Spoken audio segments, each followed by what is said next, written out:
الرحمن الرحيم مالك يوم الدين والصلاة والسلام على سيد المرسلين وعلى آله وصحبه أجمعين أما بعد. محترم سامعین و ناظرین،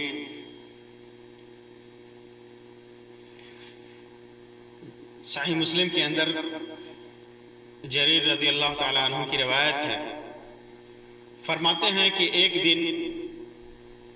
ہم لوگ صبح کے ابتدائی حصے میں، دن کے ابتدائی حصے میں صبح کے وقت اللہ کے رسول صلی اللہ علیہ وسلم کی مجلس میں تھے کہ اسی درمیان قبیلہ مودر کے کچھ لوگ آئے اور ان کے جسم کا کچھ حصہ برہنہ تھا، کھلا ہوا تھا. وہ اپنے جسم پر اون کے کپڑے یا عبا چوغا ڈالے ہوئے تھے، تلوار لٹکائے ہوئے تھے. ان کی غریبی، ان کی محتاجی، ان کی خستہ حالی، فاقہ کشی ظاہر تھی ان کے جسم سے، چہرے سے. اللہ کے رسول صلی اللہ علیہ وسلم نے جب ان کی یہ حالت دیکھی تو آپ کا چہرہ مبارک بدل گیا، چہرہ انور متغیر ہو گیا. پھر آپ اپنے حجرے میں داخل ہوئے، اپنے گھر میں داخل ہوئے. اس کے بعد پھر دوبارہ واپس آئے اور بلال رضی اللہ تعالیٰ عنہ کو کہا کہ اذان دو. چنانچہ بلال رضی اللہ تعالیٰ عنہ نے اذان دی. پھر آپ نے نماز ادا کی. نماز ادا کرنے کے بعد خطبہ دیا اور آیت مبارکہ کی تلاوت فرمائی، اور وہ آیت مبارکہ ہے اعوذ باللہ من الشیطان الرجیم یا ایھا الناس اتقوا ربکم الذی خلقکم من نفس واحدہ وخلق منها زوجها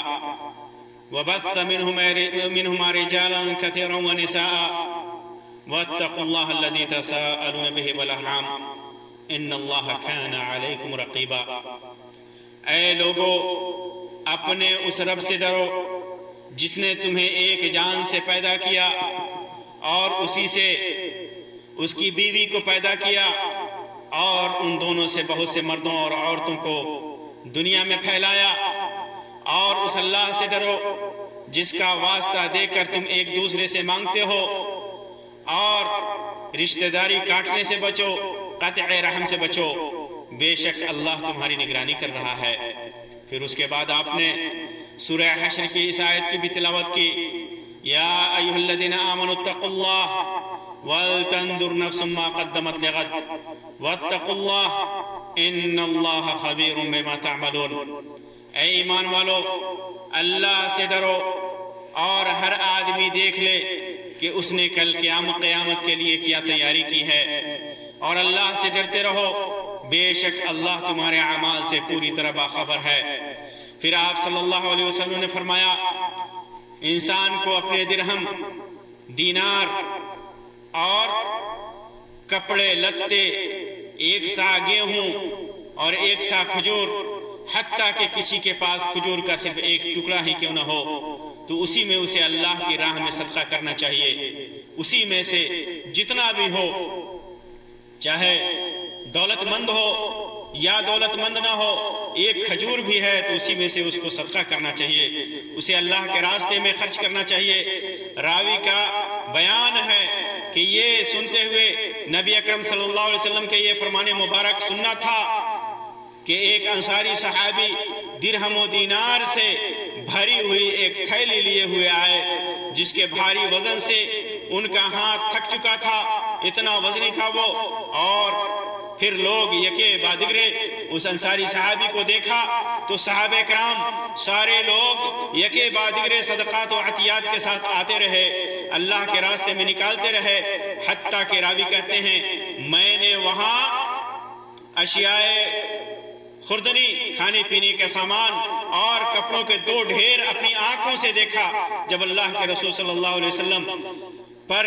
کہ چہرے مبارک پر، چہرے انور پر میری نگاہ پڑی تو میں نے دیکھا کہ اس داد و دہش، اس صدقہ و خیرات کے اس منظر کو دیکھ کر سونے کی طرح آپ کا چہرے انور دمکنے لگا، چمکنے لگا۔ اس موقع پر اللہ کے رسول صلی اللہ علیہ وسلم نے فرمایا، جس نے اسلام میں کوئی اچھی سنت جاری کی، من سن سنتا حسنتا فی الاسلام، تو اس کے لیے دوہرا اجر ہے۔ ایک تو اس کا اپنا اجر، دوسرے اس کے بعد اس سنت حسنہ پر عمل کرنے والے کے مثل اجر، اور دونوں میں سے کسی کے اجر میں کوئی کمی نہیں کی جائے گی، دونوں کا اجر برابر ہوگا، اس کا اپنا اجر بھی برابر ہوگا، دوسرے کے مقابلے میں دوسرے کے عمل کرنے کی وجہ سے جو اس کے برابر اجر مل رہا ہے وہ اجر بھی اس کو ملے گا، اور جو عامل ہے جس نے اس کے بعد عمل کیا ہے اس کے اجر میں بھی کوئی کمی نہیں کی جائے گی۔ اور اگر اسلام میں کسی نے برا طریقہ ایجاد کیا تو ایجاد کرنے والے کے لیے دوہرا گناہ ہوگا، ایک تو اس کے اپنے حصے کا گناہ، اور دوسرے اس کے بعد اسے برے طریقے پر اختیار کرنے والے کے مثل گناہ، اور دونوں میں سے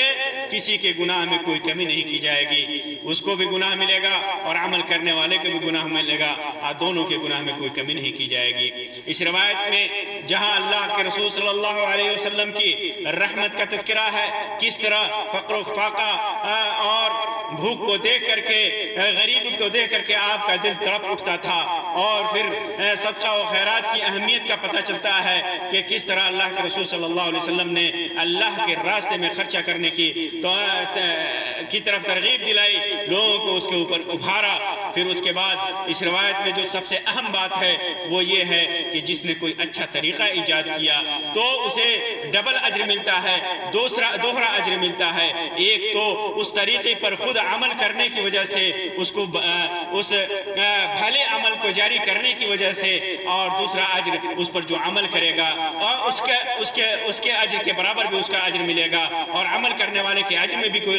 کمی نہیں ہوگی، اور عمل اس کے عمل کرنے کی وجہ سے اس عمل کو جاری کرنے والے کو جو اجر دیا جا رہا ہے اس میں بھی کوئی کمی نہیں ہوگی، دونوں کو اجر ملتا رہے گا۔ اور اسی طرح آپ نے فرمایا کہ جس نے کوئی برا عمل جاری کیا تو اس کو اس برے عمل کے جاری کرنے کا بھی گناہ ملے گا، اس کا، اور پھر جو اس پر عمل کرے گا اس کو بھی اس کا گناہ ملے گا، اور اس کے گناہ کے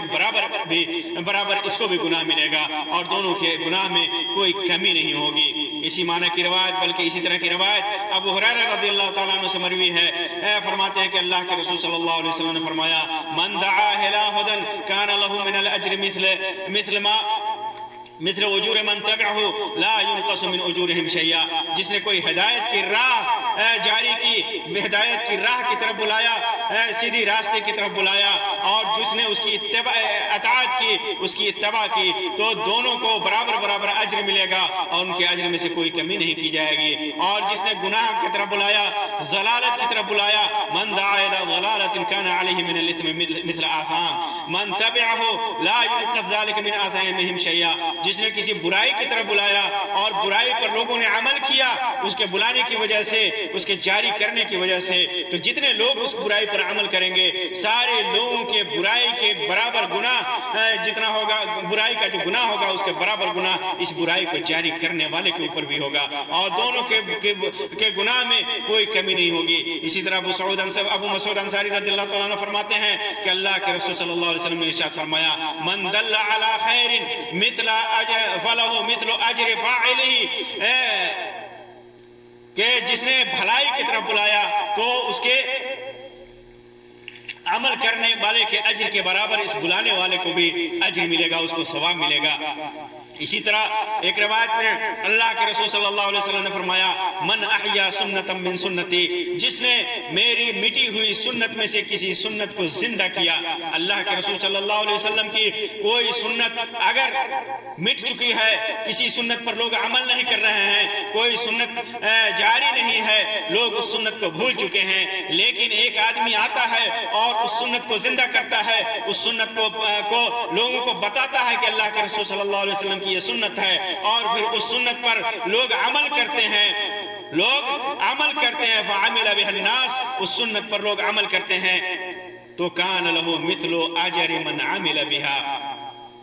تو اس کے اجر کے اس کو بھی اجر اتنا ملے گا جتنا اس سنت پر لوگ عمل کر رہے ہیں۔ لا ينقص من اجورهم شیئا، کسی کے اجر میں کوئی کمی نہیں ہوگی، سب کو برابر برابر اجر ملے گا۔ وَمَنِ ابْتَدَعَ بِدْعَةً، اور اگر کسی نے دین میں کوئی بدعت ایجاد کی، کسی بدعت کو رواج دیا جو دین میں نہیں ہے، اس کو دین کے نام پر ایجاد کیا، فعامل بها، اس پر عمل کیا، کان علیہ اوزار من عمل بها، تو جتنے لوگ اس پر عمل کریں گے ان کو جو گناہ ملے گا اس کے برابر بھی گناہ اس کو بھی ملے گا۔ صرف ایجاد کرنے والے پر، بدعت بنانے والے پر، بدعت ایجاد کرنے والے پر اتنا ہی گناہ ہوگا جتنا اس بدعت پر لوگ عمل کریں گے۔ اگر کسی قوم میں، کسی معاشرے میں اگر کسی نے مثلا کسی قبر کی زیارت کو رواج دیا عبادت کے غرض سے، مزار بنایا، تو اس کو اس مزار کو کے بنانے کا گناہ تو ملے گا ہی، قیامت تک جتنے لوگ، جب تک وہ مزار ہے اس مزار پر لوگ جا کر کے غیر اللہ سے فریاد کریں گے، ان کو جتنا گناہ ہوگا اس گناہ کے برابر اس عمل کو جاری کرنے والے کے اوپر بھی گناہ ہوگا۔ دونوں کے گناہ میں کوئی کمی نہیں ہوگی، دونوں کے گناہ میں کوئی کمی نہیں ہوگی۔ پھر اس کے بعد ایک روایت میں ہے انہو من احیا سنتا من سنتی قد امیتت بعدی، کسی نے اگر میری سنت کو، جو میری سنت میرے بعد مٹ چکی تھی، کسی نے اس کو زندہ کیا، فَلَهُ مِنَ الْأَجْرِ مِثْلُ مَنْ عَمِلَ بِهَا مِنْ غَيْرِ أَنْ يُنْقَصَ مِنْ أُجُورِهِمْ شَيْئًا، تو اس نے جو سنت کو جاری کیا اس پر جو عمل کرے گا ان کو جتنا ثواب ملے گا اس کو بھی ثواب ملے گا، اور کسی کے اجر میں کوئی کمی نہیں ہوگی۔ اور جس نے وَمَنْ ابْتَدَعَ بِدْعَةً ضَلَالَةً، اور اگر کسی نے کسی بدعت، گمراہ بدعت کو رواج دیا، ایجاد کیا، لا يرضى الله ورسوله، جس سے اللہ اور اس کے رسول راضی نہیں ہیں، خوش نہیں ہیں، اللہ اور رسول نے جس کا حکم نہیں دیا، تو کیا ہوگا؟ کان علیہ مثل آثام من عمل بها، اس بدعت پر جتنے لوگ عمل کریں گے ان کو جو گناہ ملے گا اس کے گناہ، ان کے گناہ کے برابر بھی اس بدعت کو ایجاد کرنے والے کو ملے گا، اور کسی کے